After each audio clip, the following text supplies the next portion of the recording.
Okay, welcome back. We are now lecturing about ceramics. We are in the middle of Unit 2. If you've watched the art historical videos for Unit 2, you kind of remember that we started with ancient civilization, ancient Egypt, and ancient Sumeria, and led all the way through up to the beginnings of Greek civilization. And when we got to the Greeks, we were talking especially about ceramics, talking about black figure and red figure ceramics. But also you may have noticed that ceramics were kind of an important part through the whole process of the ancient world, which is one of the reasons why we're talking about ceramics now. So this lecture is about the material of ceramics and the art tradition and art medium of ceramics, and we're going to talk about it in a number of different ways, including why is it important, and talking about the different types of clays, different type of firings, different ways of constructing ceramic vessels, the difference between vessel ceramics versus sculptural ceramics. So we'll talk about all of that. But remember, this is, like I said, this is coming out of the things that came up in the art historical lecture. So let's move on. So to begin with, why is ceramics important? And probably the most important reason why it's ceramics is it's very old. We see ceramics going all the way back to the Neolithic period, and in fact actually we see it all the way to the Upper Paleolithic with this piece right here, the Venus of Dolny, which was a ceramic Venus figure. We have no proof whether it was fired purposefully. It's quite possible, maybe even probable, that it was fired accidentally, that it was a ceramic piece made without any idea of being fired, and then it just got fired accidentally, whether it fell into a fire or there was a forest fire or whatever. But it is the very oldest piece of fired ceramics that we have. And it is quite possible that it was fired accidentally. But definitely by the Neolithic period, we have lots of examples of people making fired ceramics. People understood the process of it. It is the oldest of the human crafts. And then another reason why it's so important is that there is so much of it. It is ubiquitous. Almost every culture makes some form of ceramics.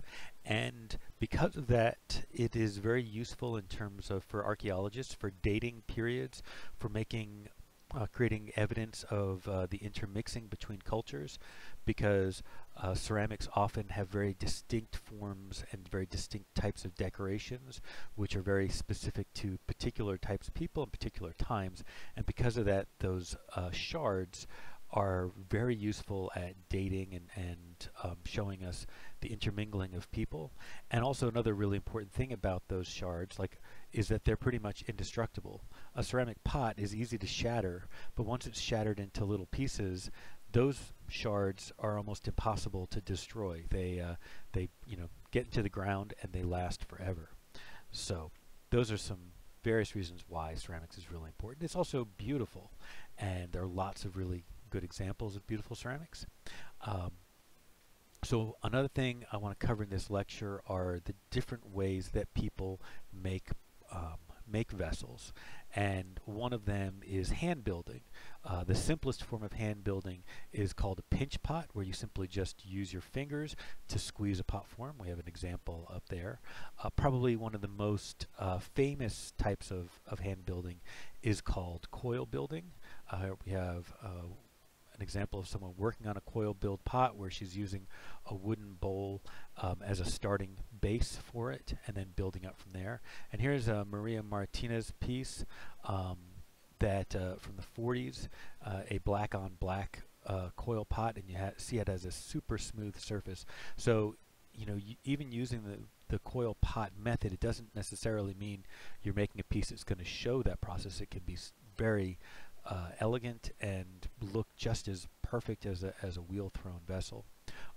We also have some examples of slab construction here, which is basically where you roll out the ceramics into flat sheets and then you piece the sheets together.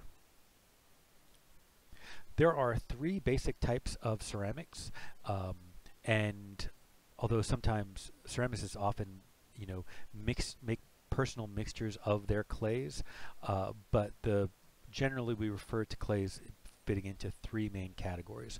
One is earthenware, which is reddish, and it tends to be highly porous, and unless it's been glazed, of course, it's highly porous, and it's pretty easy to, it's pretty fragile. It doesn't last all that well, and relatively heavy. In the middle, we have stoneware, which is the strongest, and it's also the heaviest, and it usually has kind of a grayish or gray-green sort of color to it. And then at the far end, and another thing that's different about each of these is also their firing temperatures. Earthenware has the lowest firing temperature, stoneware in the middle, and then the highest firing temperature is for porcelain. Porcelain is the lightest. It's almost like the ceramics has become glass. It's so light and thin. It's quite delicate, easy to break, but it is highly prized. And another thing to know about ceramics is that ceramics has to go through a process before it becomes a vessel. It needs to be fired. Usually ceramics is fired twice. The first time it's fired is called a bisque firing, and that means then that it has it's completely dried out and it's gotten hard. And then the second firing is called a glaze firing, and that is usually at a much higher temperature. And when it's glaze fired, it has a glaze on it, which makes it usually more permanent. The glaze often helps it to prevent it from being super porous, especially with earthenware. So when ceramicists are making their work, they have to construct it first, but then the next thing they have to do is they have to let it dry out. It's very important that it's completely dry, or not completely, but as close to completely dry as possible before it goes into the bisque firing.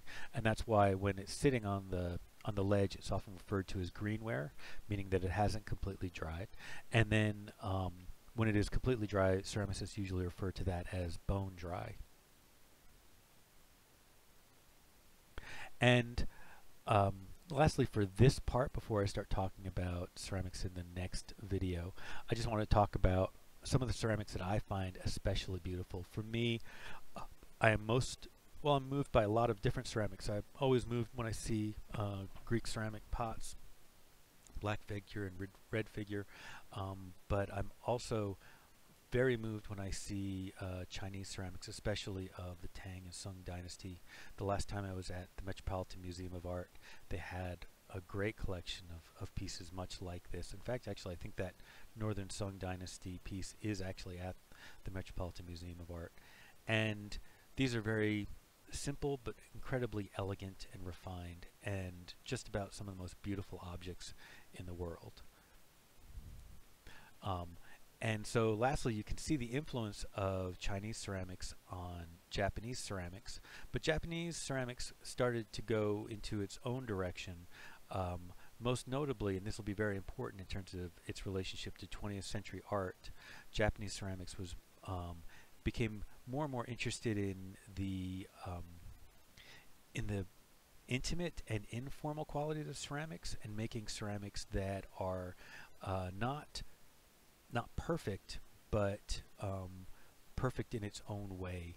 And this was very important for some key American and British ceramics artists. Okay, that's where I'll end the first part.